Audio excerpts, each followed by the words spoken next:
morning. My name is Chief Strongland. I am St. Vincent the Grenadine Spirit of Motivated Son. I am the diaspora much chosen my people. It has been another beautiful day for a protest, and I enjoyed every moment of my protest. Let me first remind you, the front of my sign says, I don't want the white man's money, the white man's woman, the white man's friendship, and or the white man's freedom. And the reverse of my sign says, why have you enslaved the African American? All in all, it was another beautiful day for a protest, and I enjoyed every moment of my protest. There is nothing particularly interesting that I should bring to your attention as it relates to my protest. And as you know, when I have protested and I brought you an update as to what transpired while I protested, it is always my pleasure and my delight to bring to you something from the word of the Most High God. My people are still in Revelation, and we have uncovered many wonderful things in the book of Revelation. We have been dealing with what we have come to know as the seven churches of Revelation. But as the Spirit of the Most High God has revealed to us, it is not the seven churches, but it is the seven nations. What you have come to realize is there are 8 nations that inhabit this earth. You have the African nation, the Arab nation, the Asian nation, the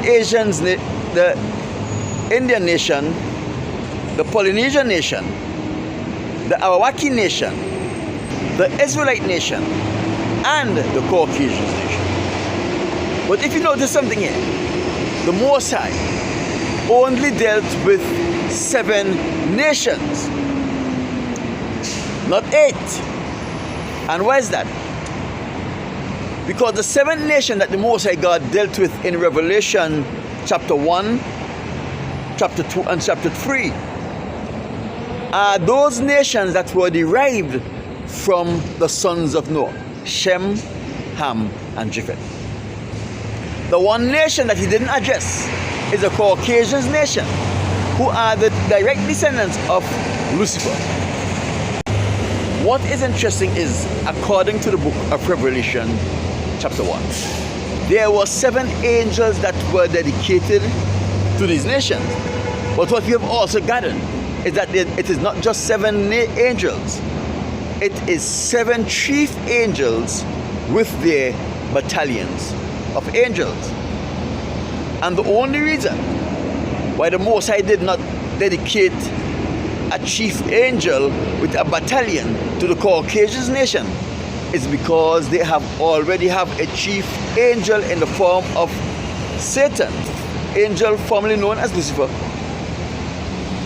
and an amount of angels that made up his battalion that numbered 1/3 of the angels that existed in the kingdom of the Most High God. We dealt with the first nation, which is found in Revelation chapter 2 verse 1, and we discovered that was the Arab nation.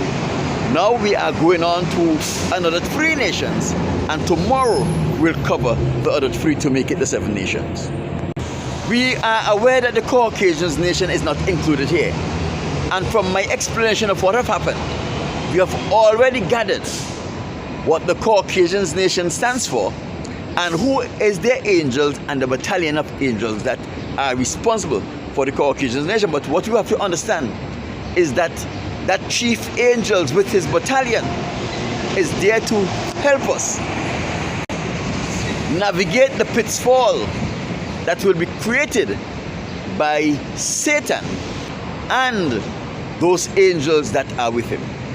So in Revelation chapter 2 verse 8, or this is how it should read: and unto the angels of the African nation write these things, said the first and the last, which was dead and is alive. I know thy works and tribulation, and thy poverty, but thou art rich. And I know the blasphemy of them which say they are Jews and are not, but are of the synagogue of Satan. Fear none of these things which thou shalt suffer. Behold, the devil shall cast some of you into prison, that ye may be tried, and ye shall have tribulation 10 days. Be thou faithful unto death, and I will give you a crown of life. Let us stop right here. In this passage, the Most High God gave to his son, who was then handed the information to John. He pointed out some very interesting qualities that are synonymous with the African nation.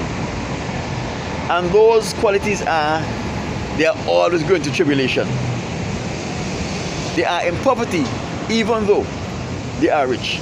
The African continent is the landmass on this earth that has all of the minerals you can ever think about. If there is a mineral that can be found under the ground that can be mined, it is in Africa. Over the centuries, the white man went into Africa, and they have been raping Africa of all resources. And guess what? The African and the African continent are not getting the benefits of those resources. They try to say they are generous. They send a few $1 billion to Africa every year in aid, but they are stealing hundreds of billions of dollars worth of resources from the continent of Africa and from the African people. So the Most High says, He knows your works, He knows your tribulations and your poverty. So here the Most High is speaking about the African nation. Let us go on to the next nation. In Revelation chapter 2, verse 12 to 16, this is how this passage should have read. And unto the angels of the Indian nation write these things, said he which had the sharp sword with two edge. I know thy works, and where thou dwellest, even where Satan's seat is. And thou holdest fast my name, and hast not denied my faith, even in those days wherein Antipas, my faithful martyr, who was slain among you, where Satan dwelleth. But I have a few things against thee, because thou hast there them that holdeth the doctrine of Balaam, who taught Balak to cast stumbling blocks before the children of Israel, to eat things sacrificed unto idols, and to commit fornication. There are some intentional discrepancies that took place here as it relates to Balaam and Balak. You just go back and read that story in the Old Testament and you will see the discrepancies. I'm not going to touch that, because that was put there by the Caucasians to create confusion and doubt in the people's mind. The first thing we must address here is the statement that says he knows where they dwell, even where Satan's seat is. Anything that is referred to Satan's seat in, or Satan in this part of the scriptures, is figurative. Yes, it has to do with some things, practices that the Indian people are involved in that is celebrated by the devil himself. For the most part, we know the Indian nation as a nation that are considered Hindus, that has many gods. But although they have many gods, they also worship the one true and supreme creator God. And another point is here, to eat things sacrificed unto idols and to commit fornication. Now there's something here. In the Indian culture, there's a practice called prada, where each time the Indians make a sacrifice to one of their gods, they eat the food after the sacrifice has been made, and they are claiming that they are eating the food after their gods have eaten the food. And they believe that there is great and tremendous blessings that come from eating this food that was offered to altars, to idols. And when I say they commit fornication, it means that they have other gods that they are serving apart from the Most High God. So what they're doing, they have the Most High God as a supreme God, but they have a lot of other gods who they are committing fornication with. So Revelation chapter 2 verse 18 to 22 says, "And unto the angels of the Asian nation write these things, said the Son of God, who had his eyes like unto flames of fire, and his feet like unto fine brass. I know thy works, and thy charity, and thy service, and thy faith, and thy patience, and thy works, and the last to be more than the first. Notwithstanding, I have a few things against thee, because thou sufferest that woman Jezebel, which calleth herself a prophetess, to teach and to seduce my servants, and commit fornication, and to eat things sacrificed unto idols." The Most High said to the Asian nation, "I know thy works, thy charity, thy service, thy faith, and thy patience."